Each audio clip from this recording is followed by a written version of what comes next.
चलिए आज मैं आप लोगों के साथ एक किस्सा शेयर करता हूँ जो मेरे साथ करीब करीब 20 साल पहले हुआ था। 2002 की बात है। मैं 10th स्टैंडर्ड में था और फेब का महीना चल रहा था। अगले महीने बोर्ड्स थे और बोर्ड्स के पहले हमारे स्कूल में ना 2 टर्म्स और 2 फुल कोर्स टेस्ट हो जाते थे। इन सभी में मेरा स्कोर कुछ 40 से 50 के बीच में था। एवरेज कुछ 46% था। मैं बहुत ही डम बच्चा था। इनफैक्ट जो क्लास टेस्ट होते थे 20-20 मार्क के, उसमें भी मेरा स्कोर 10 से कम ही रहता था हमेशा। एक बार तो हिस्ट्री की एक टेस्ट में मेरा स्कोर -3 था। मतलब एक्चुअली तो 2 स्कोर किया था, पर स्कूल में रूल होता था कि अगर आपने प्रीवियस टेस्ट साइन नहीं कराई है तो आपको -5 मिलते थे, तो इसीलिए -3 हो गया था। और आज से 20 साल पहले हम उस जनरेशन को बिलोंग करते हैं जिस जनरेशन में ना अगर आप फेल होते हैं स्कूल में तो पिताजी ना चप्पल से पिटाई करते थे और माँ चिमटे से। आज अगर मैं अपने बेटे को डांट भी देता हूँ ना तो वो मेरी पिटाई कर देता है। तो बेसिकली हम बीच के उस जनरेशन के हैं जो आटे की चक्की में दोनों तरफ से पिसे। खैर ये दर्द मैं कभी और आप लोगों के साथ शेयर करूँगा। तो कहानी ये थी कि स्कूल में ना अगर 50% से कम आपका स्कोर आता है ये चारों टेस्ट सीरीज़ वगैरह में, तो स्कूल आपको बोर्ड एग्ज़ाम देना अलाउ नहीं करता था। तो मेरा भी नाम ब्लैक लिस्टेड था। अब मेरी मम्मी स्कूल आई और स्कूल में आके बहुत ज़्यादा टीचर्स को रिक्वेस्ट किया, प्रिंसिपल को कहा कि नहीं, सुमित को अब मैं खुद पढ़ाऊँगी, वो कैसे भी 60% लेके आएगा। तो स्कूल टीचर ने कहा चलो ठीक है, हम अलाउ करते हैं। सीधी बात है, घर आए तो बहुत ज़्यादा पिटाई हुई। पर इस बार पिताजी ने एक बात बोल दी कि अगर तू फेल हो जाएगा ना तो मैं तेको ये जो ट्रक ड्राइवर्स होते हैं ना इनके साथ हेल्पर की नौकरी पे लगा दूंगा।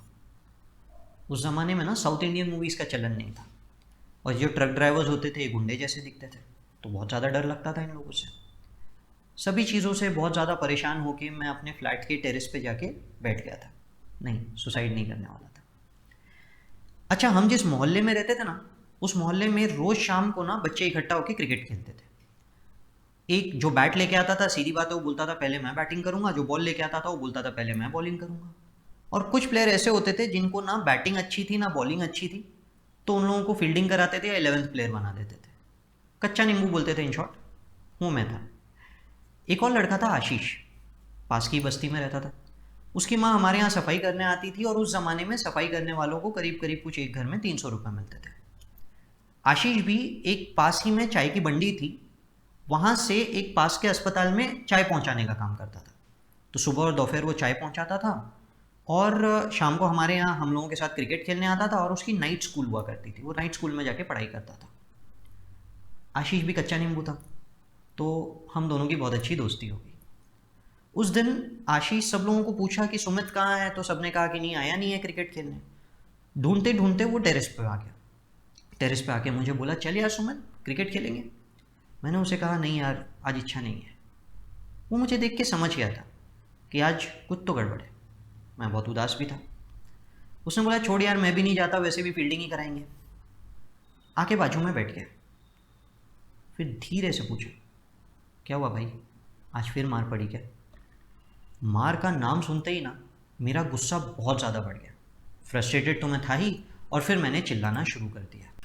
कुछ पढ़ाई नहीं हो रही यार, कोई भी सब्जेक्ट लेके बैठता हूँ ये समझ में नहीं आता है कि मुझे पढ़ना क्या है। साइंस में प्लांट्स के चैप्टर के अंदर कभी प्रोडक्शन की बात कर रहा है, कभी रीजुविनेशन की, कभी फोटोसिंथेसिस की, क्या बोलना चाहता है कुछ पल्ले ही नहीं पड़ रहा। ज्योग्राफी में हर जगह का क्लाइमेट अलग है, हर जगह मिट्टी का कलर अलग है, हर जगह ट्रीज अलग अलग ग्रो हो रहे हैं, हर जगह का वेजिटेशन अलग है, क्यों कुछ समझ में नहीं आ रहा। हिस्ट्री में एक ही जगह पे हर कुछ सालों में लोग आपस में लड़ते रहते हैं, क्यों लड़ रहे हैं ये वो लोग भी नहीं जानते। एक सब्जेक्ट की पढ़ाई खत्म करके दूसरे सब्जेक्ट पे जाता हूँ तो ये सोचता रहता हूँ यार पहले सब्जेक्ट में क्या पढ़ा था। पहला सब्जेक्ट वापस ओपन करता हूँ, मार्किंग की हुई है, फिर भी ये समझ में नहीं आता कि यार ये मैंने कब पढ़ा था। पढ़ूं तो पढ़ूं क्या, करूं तो करूं क्या, कुछ दिमाग में नहीं आ रहा है। पिस चुका हूं, दिन भर ये सोचता रहता हूं कि यार पास कैसे होऊंगा। ऊपर से पापा ये बोलते हैं कि अगर पास नहीं होगा तो गुंडे जैसे दिखने वाले ड्राइवर्स के साथ में मुझे हेल्पर बना देंगे। डर गया हूं, खुद पे डाउट करता रहता हूं, उम्मीद हार चुका हूं।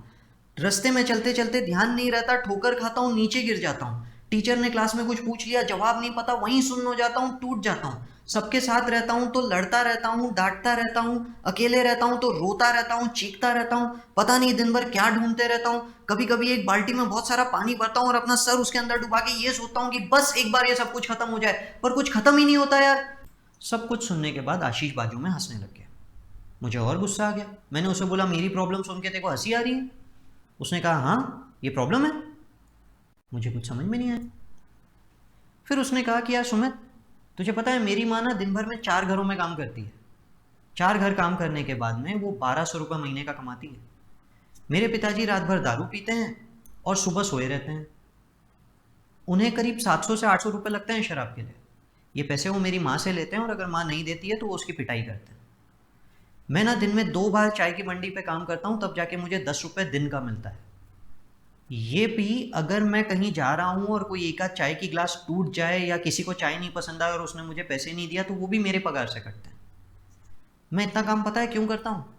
ताकि किसी दिन अगर मेरी माँ के पास पैसे नहीं रहे ना मेरे पिताजी को देने के लिए, तो मैं वो पैसे दे दूँ ताकि मेरी माँ को मार ना पड़े। इतना करने के बाद भी मैं अपने स्कूल में 40% तो कैसे भी लेके आ जाता हूँ।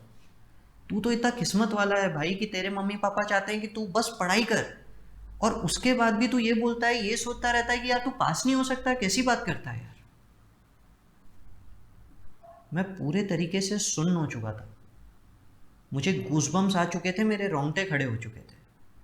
उस दिन मुझे ये फील हुआ कि यार मैं क्या कर रहा हूँ अपनी लाइफ के साथ। उस साल 10th में मुझे 83% आए थे। उसके बाद 12th में मैं साइंस का स्टूडेंट था। फिजिक्स केमिस्ट्री मैथ्स पीसीएम का मेरा स्कोर 93% था, जो उस ज़माने में बहुत बड़ी बात हुआ करती थी। मैंने सीए का अपना फाउंडेशन, इंटर, फाइनल सब फर्स्ट अटेम्प्ट में निकाला। हर बार हर एग्ज़ाम के पहले मुझे ना आशीष की बस वो एक बात याद रहती थी। पता है आज आप लोगों के साथ ये किस्सा क्यों शेयर कर रहा हूँ? सिर्फ इसलिए कि अगर मेरी लाइफ में उस एक चीज़ का इतना बड़ा इम्पैक्ट हुआ तो शायद आप लोगों को भी इससे एक प्रेरणा मिले, एक इंस्पिरेशन मिले कि आप लोग भी लाइफ में बहुत कुछ अचीव कर सकते हैं और आपके नीचे आपसे ज़्यादा स्ट्रगल्स वाले कितने सारे लोग हैं। सोचिएगा ज़रूर इस बात पे। All the best for your exams. Thank you.